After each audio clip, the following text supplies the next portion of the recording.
Breaking Barriers Together. So I'm Heather, just to introduce myself. And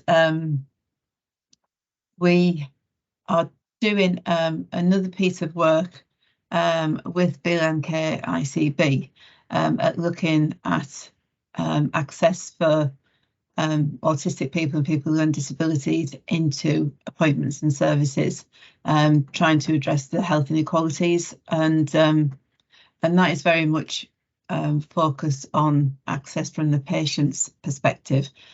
And with this project, we're trying to look at it from the professional's perspective as well. Because if the autistic person actually manages to get into an appointment and get to see somebody, if the person they're seeing doesn't understand autism and doesn't know how to communicate with them, then the barrier is still there. So we thought we'd try and look at it from that perspective.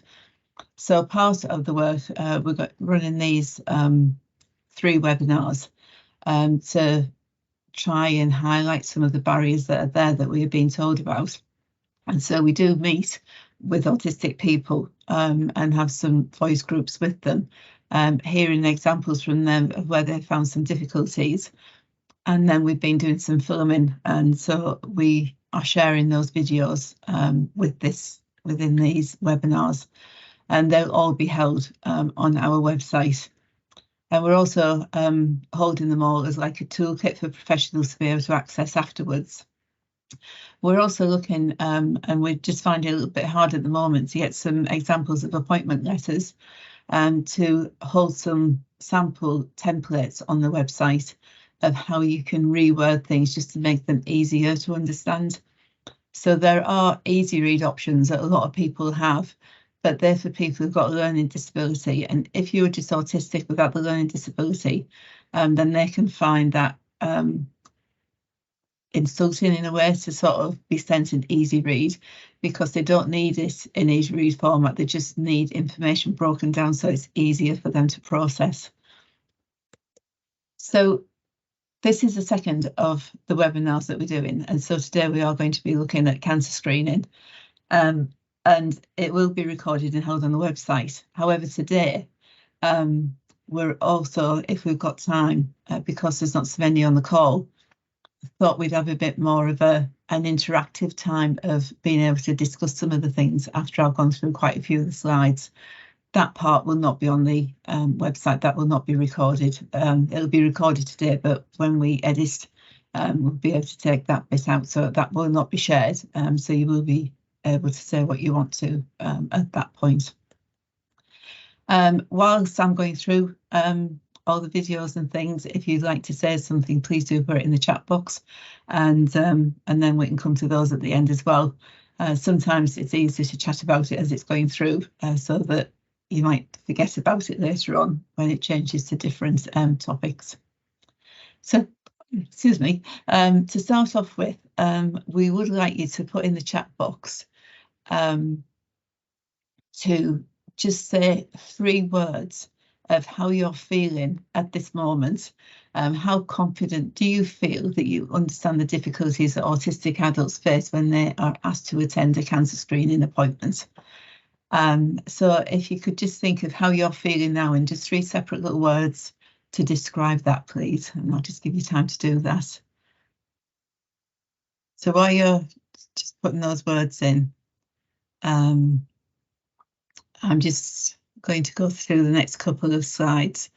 And when we're looking at health inequalities within the BLMK area, so for those of you who aren't from BLMK, it's Bedford, Luton, Milton Keynes, there's been a new Learning Disabilities and Autism strategy published, and part of the review of that, the research into it, we were able to get a lot of statistics out of it, and this sort of underpins why it's important to start looking at this to see what the barriers are, because as you can see from the figures on here, autistic people are less likely to receive these screenings compared to the population average. And so the first thing that we did is like talk to people, and it's like, you know, what are those barriers? What is stopping you from going for the screenings, and it is with other parts of healthcare as well, where there is a a good percentage difference for autistic people than for the neurotypical population. And so, there's a lot of information that we've had. A lot comes up about GPs and not being able to get appointments with GPs. And when you're looking at cancer screenings, a lot of that comes from GPs to start off with. And so there's a lot of barriers there that can be dealt with quite easily if we can get talking to the right people to try and change attitudes. And a lot of it's around telephone appointments. A lot of people really do not like using telephones. So, sorry, I lost my cursor. The other thing that came out of when this information was getting brought together is that a guy called Danny Lee was able to get together the information of all the autism diagnoses up to present day. And when you see this graph broken down, because you can see that huge steep curve within the last 13 to 15 years, especially within the last 3 to maybe 5 years. When you look at the data that has put this graph together, there's a lot of those people that are children, but there are quite a few adults as well. But it's obviously every child is going to become an adult. So the amount of people that within adult services now in healthcare, it's going to be a growing number of autistic people that are coming up through. So it is really important that things start to change so that those access issues are minimised as much as possible.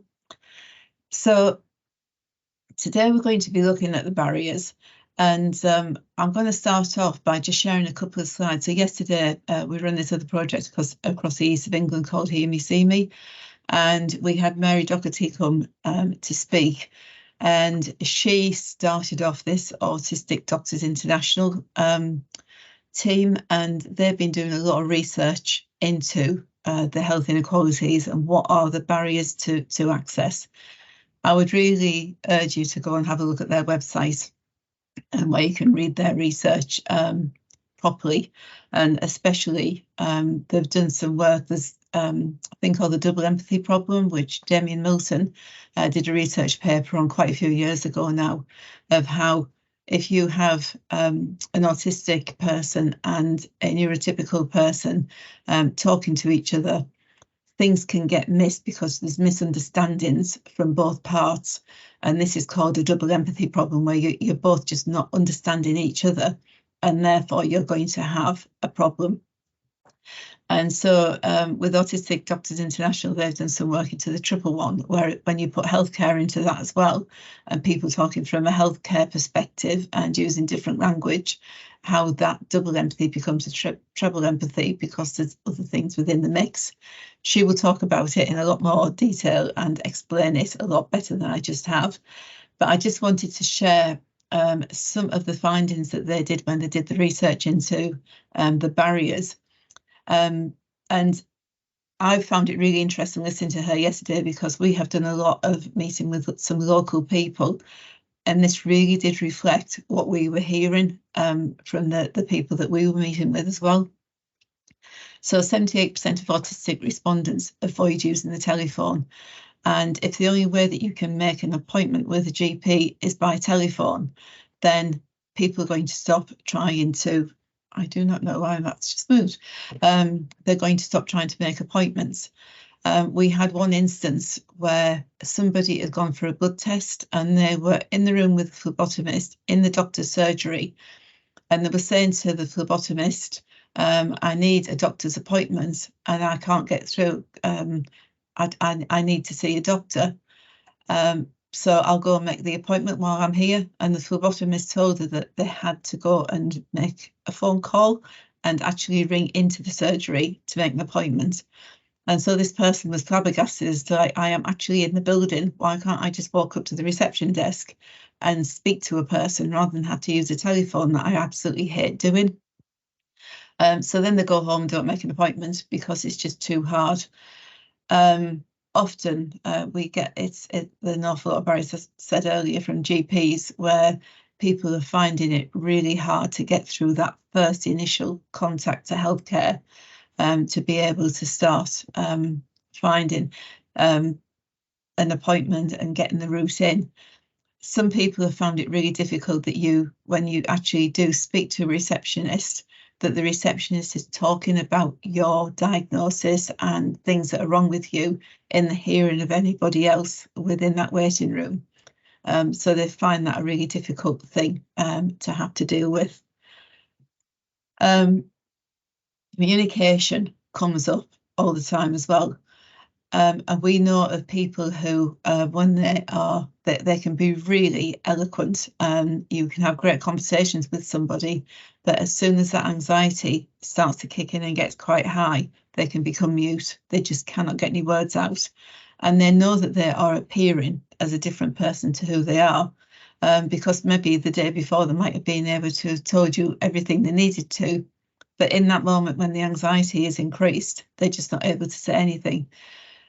Some people find it difficult to explain how they're feeling, where the pain is, and they might actually say the pain is somewhere when actually the pain is somewhere else.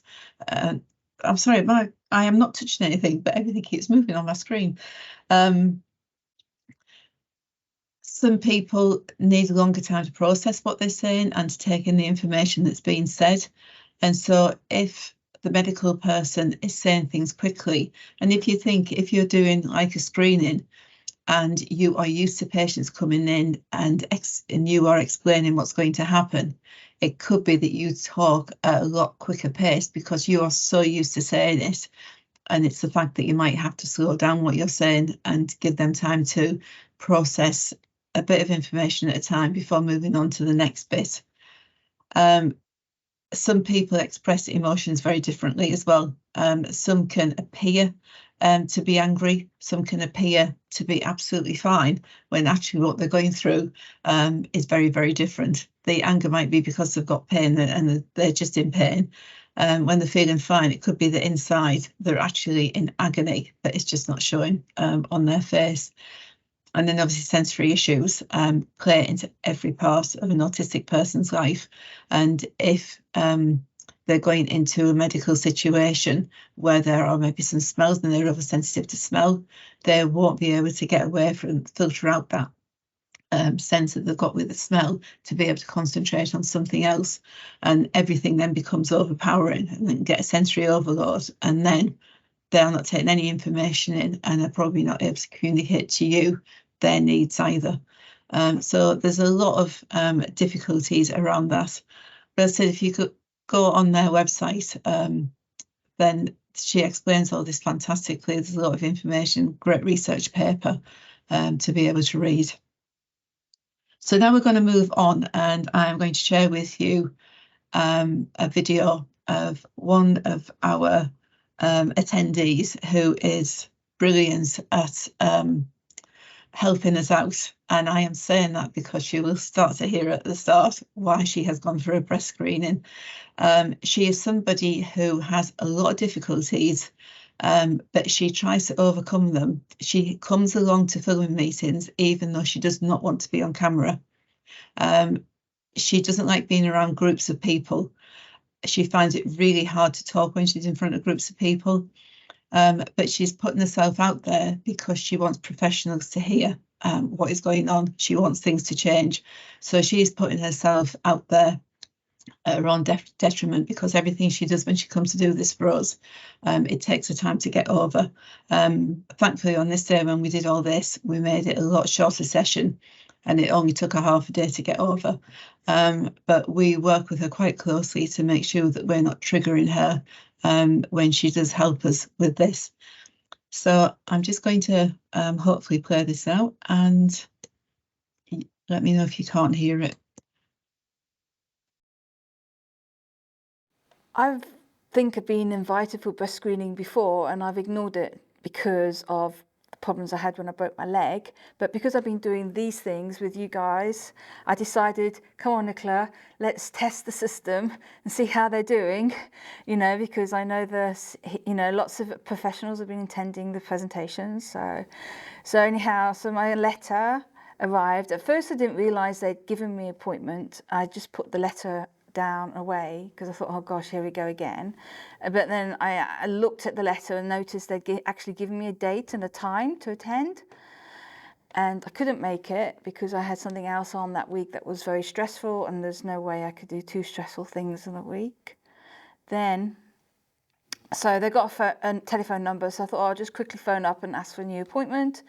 I phone, absolutely no answer, and I get really stressed on the phone. So I'm not someone that can easily wait for 20, 30 minutes, 5 minutes, and my stress levels are high.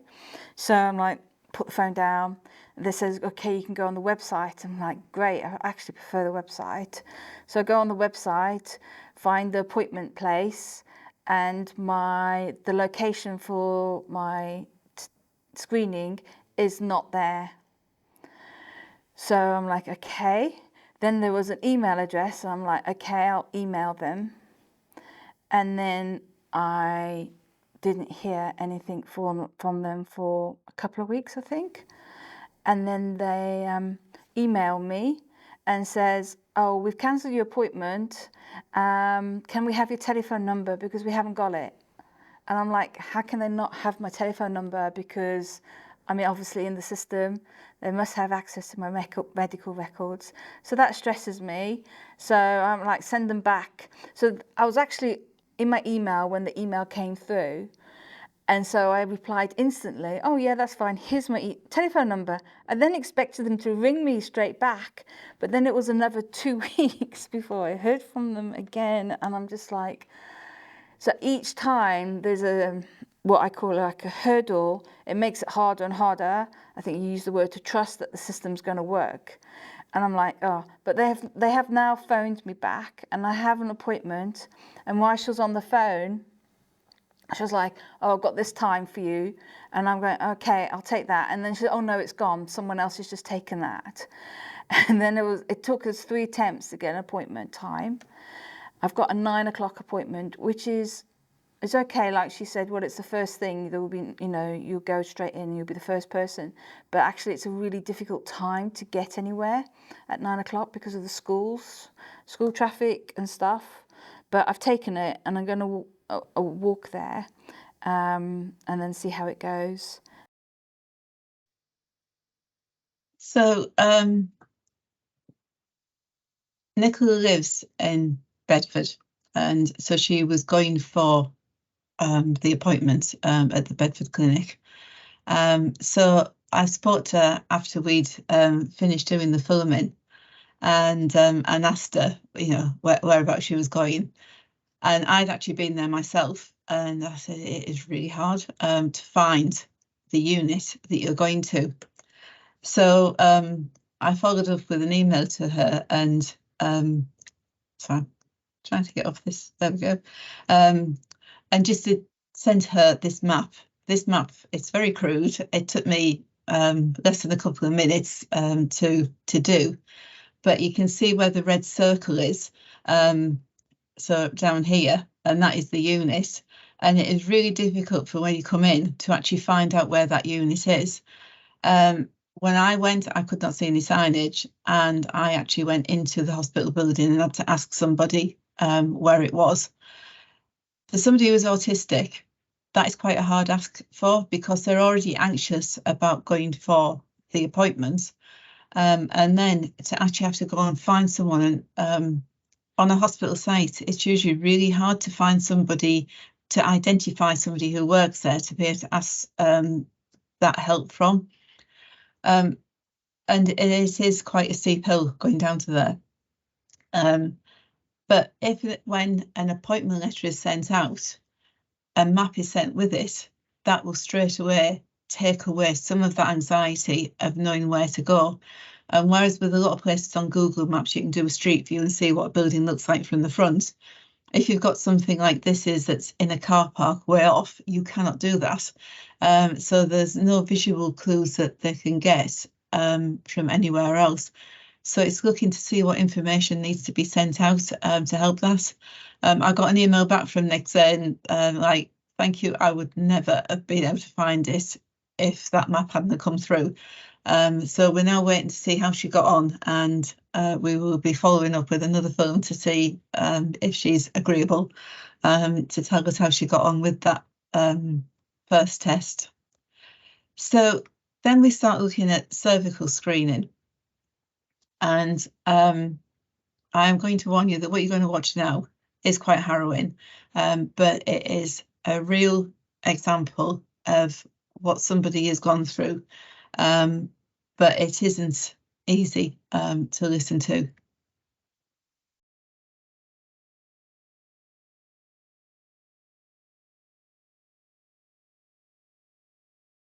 It's probably over 10 years ago now. I went for one, and that one was quite good because it was at a doctor's surgery that the nurse there was very patient with me and very calm. And she taught me through what was going to happen. She explained everything. She said it probably will hurt a bit, but I'm going to make sure I get like the smallest speculum for you. And if at any point you don't feel comfortable, let me know. So that one went fine. So, I was quite confident when I got called up for my second one, but this was at a different surgery many years later. And I turned up and I said to the lady, I'm going to need the smallest speculum you've got, because that's what they used last time. And she basically said, oh, don't be ridiculous. Like, you don't need the smallest one. I'll just get the regular small. I'll be fine. And I will mention this because it's quite important. I said to her, I'm a virgin, and that's why I can't deal with anything bigger. And she just laughed at me and goes, yeah, they all say that. And went and got the regular small, and got me in a very uncomfortable position on the bed and basically jammed it in, and I was screaming in pain. And she wouldn't stop, and I was actually shaking. And she actually caused quite serious damage because I was having a lot of bleeding after that. I wasn't well at all for about a week. And I've never been back since. It just frightened me so much. And the fact that she didn't listen. So could somebody do something to encourage you to go back again? I suppose if I could be assured that it would be more like the first time I went, because she was very calm with me, and she didn't force me to go through with it. She said, you can stop any time. I get bugged about going for a cervical screening several times a year. I've actually explained to the doctors and the nurses why I'm not doing it. It's because I've been treated very badly in the past by a nurse. And there's never been any sort of, oh, don't worry, we'll help you through it. We'll make sure it doesn't happen again. It's just sort of more pressure, like, oh, you need to do it. And it's like, well, instead of pressurizing me, can you assure me that I'm not going to be treated that badly again? So I have exactly the same experience. So they have to use the really small spectrum. For whatever reason, I cannot use anything bigger, and they can't. To me, without sounding crude, they can't get it in. Basically, there's something, my body will not allow them to do that, and I've had to have quite a few smear tests over the years because I've had polyps, and then I've had this, a cyst. And every single time it's the same issue. But they've had no choice. They've had to do that. I mean, I've been lucky. No one's actually forced anything inside me. But I haven't been for quite a few years now, because since I broke my leg, I can't tolerate close physical examination. So it is so important to get it right, And I can't believe they didn't listen to you. It's just... So even sort of like when I had my periods and I had tampons, that was incredibly challenging to use. And I only in the end managed to use tampons because I had so many smear tests. Well, they weren't smear tests, but so many examinations, because I couldn't use it. I don't know what it is. I find it interesting that Lancy says that she's got exactly the same problem. So actually, how many other autistic women have that problem? I bet no one knows. And in my case, the whole time she was screaming at me, relax, relax. I was like, it feels like you're shoving a bowling ball up me. Can you not tell me to relax? Yeah. That was so wrong. So wrong. So bad. So, yeah, I've watched that. I've been with Lindsay a couple of times when she's been talking about it, and every time it just gets to me how upsetting, and you can see why, if somebody has a bad experience, why would they go back and put themselves through it again? And there's also a thing with autism where people have learned experiences, and if it's a bad experience, why would it be any different the next time? So there does need to be some help there with reassurance, and have somebody who really knows how to communicate with somebody who's autistic to actually get her back to having those checks. So that, I think, is probably one of the worst examples that you could maybe come across. But when Nick said that she's had something similar, then it's obviously not the first time.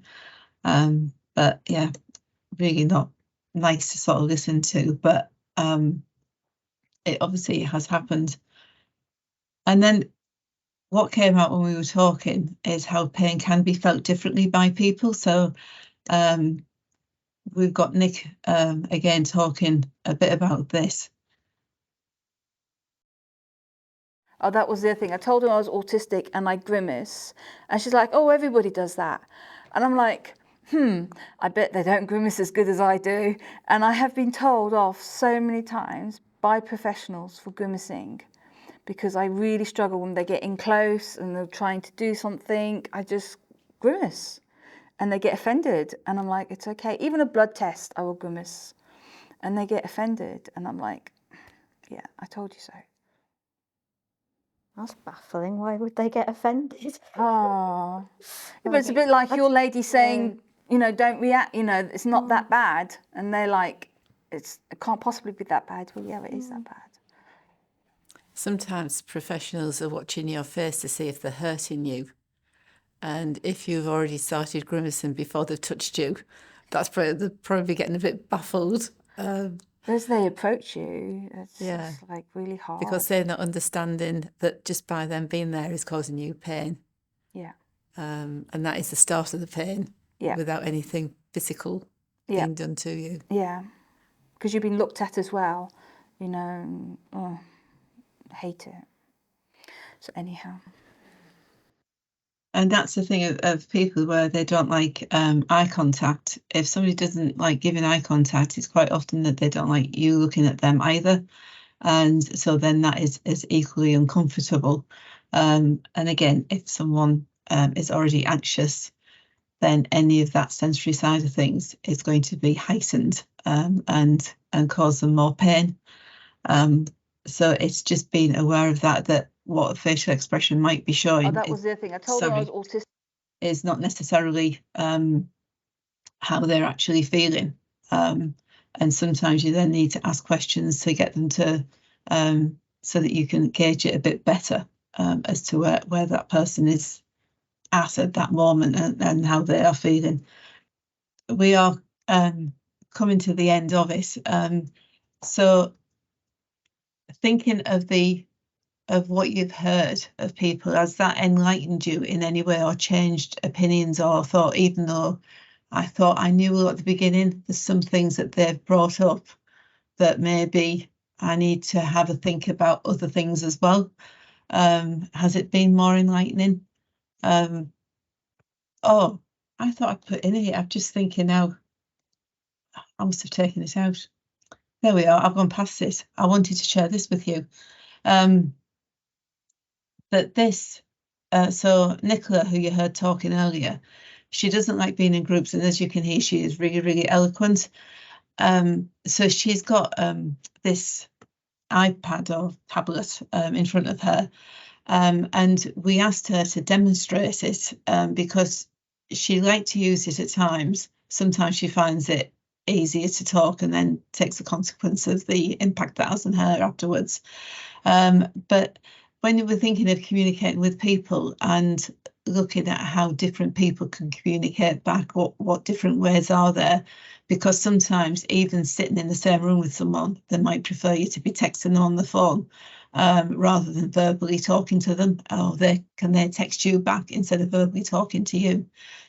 So this is Nick talking about and describing how this is worked. The video that we have produced is going to be a standalone video. So there's this introduction where nothing is being said. It's just on slide. So don't think that the volume's gone. So she will talk in a little while.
Sorry.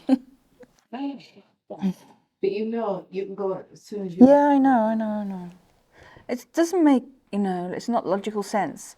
I volunteered, I said I will be here. You have not forced me to be here. I don't have to come, but as soon as I get out, and I'm just like, I want to go home. Well, how about we give you 15 minutes and you can go? Yeah. Do that. Okay, well, I'll leave that because it just complicates everything. It just makes, and that's the problem I'm finding with it. It just makes life a lot more complicated. And I suppose that is part of why people don't use it, because it is changes things. So can I ask you about that then? Do you have to, so if you were going to the doctors and you can write things down beforehand so that you know what to ask when you get there, and if when you get there, do you remember Owen said before that sometimes he just goes mute when it's anxiety? That's right, yeah. So if you were like that, could you hand that over to the doctor so the doctor could read it on there instead? They can do, but you can talk at the same time. So I don't have to, I can use this as a replacement for my voice. So look.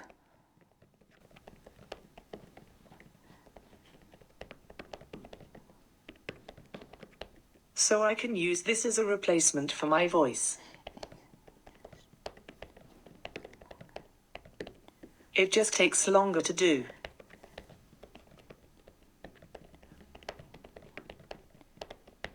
Because you need to wait for me to type.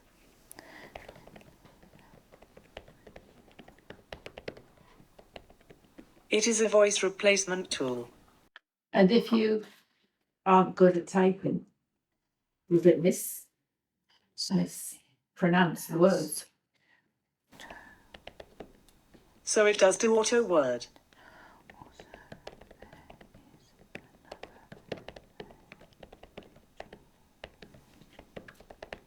Also, there is another version which uses pictures.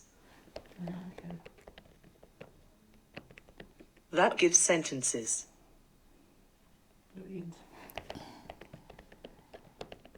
It is really good. And it helps us in your anxiety.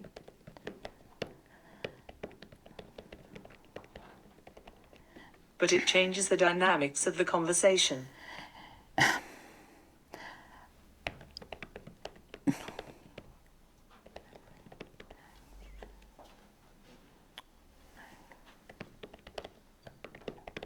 I find talking very anxiety making.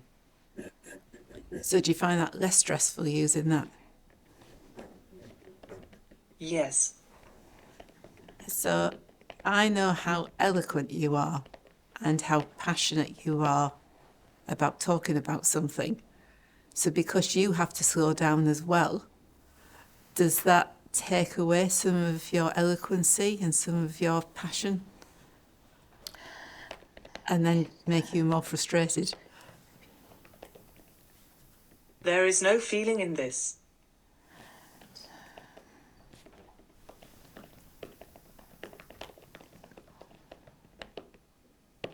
So you do lose something of yourself.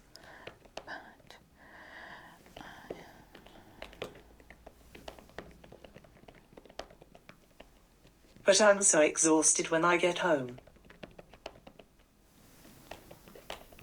I cannot function.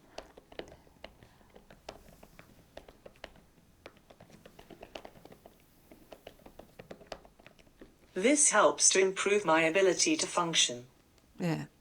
And actually looking at you, because you have to concentrate on that, you've calmed down. So I can see how it's helped in some ways.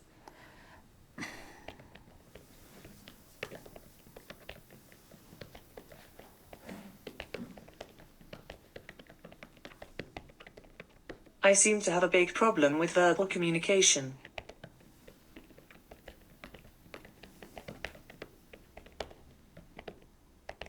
It causes me massive anxiety issues. Yeah. I don't fully understand. No. And sometimes I doubt anybody can explain it to you either, can they? No. So Nicola is so really, really eloquent, and you heard her talking earlier, and she does not come across as somebody who has difficulty in talking to people, and you wouldn't know that she had those anxieties unless she told you. And we've seen the outcome of those anxieties in a couple of different meetings that we've had with her. But it shows how people can mask it so well, and that you can think that someone's okay when actually they're not. And we have been with her where we now know we have to say to her, right, 15 minutes, I think you should go now. And then she will. Otherwise, she just keeps wanting to talk to you because she's got so much she wants to share. And she is so passionate about trying to affect change. So you do have to give her that permission to leave. So yeah, it's just to sort of alert you to like the different communication things. There are so many different ones out there, but you do have to have a lot of patience. She was a really, really quick typer. Typer, is that a word? She could type really quickly. A lot of people would not be able to. And if you have somebody that has difficulty with their motor skills, they're not going to be able to type that quick, which will make it more frustrating, I would think, for them as well, that they cannot get out as quickly what they want to say to you. But it's then, if you know that somebody is using a communication aid, it's allowing for that time as well within an appointment that you have, because it will make it longer. So I am now going to go to these 3 little words, just to see whether anything that you've heard today has had an impact on you. Could you put 3 words in the chat now as to how you feel now than you were at the beginning, having listened to what these people have had to say to you, and if it's made any difference, but any thoughts that you've had. But if you can do it in 3 words, that would be great. So these videos are going to be, so that they will be recorded and held on our website for people to view. So please do let colleagues know that these videos are up there for people to access, so that, you know, we can just sort of keep spreading the word of, because I think it's just raising awareness of what some of the barriers are. And sometimes those barriers aren't anything big, and they aren't anything that cost. It's just having different attitudes to things and just understanding where somebody is coming from. So thank you for putting those responses in there. So the next one that we're doing is next year on the 7th of February. And then we're going to be looking at health checks and what the barriers can be there to different health checks. If anybody would like to take part from a professional perspective and add their bit in there, please do get in touch with us and let us know. We want to make this as valuable as we can do for people who are coming along to them. But Annette is the person to get in touch with. She will be around and will be able to get back to you if you can offer any insights that you would like to share. But that is it for today. I really do not want to say that I will do have a good Christmas. I still feel it's too early to say that, but it's not that long, as it'll soon be on us. But thank you very much for being with us today. If anybody wants to stay and ask questions or share anything, then Annette and I will just stay on a little bit. But thank you for being part of it, and enjoy the rest of your day. So thank you.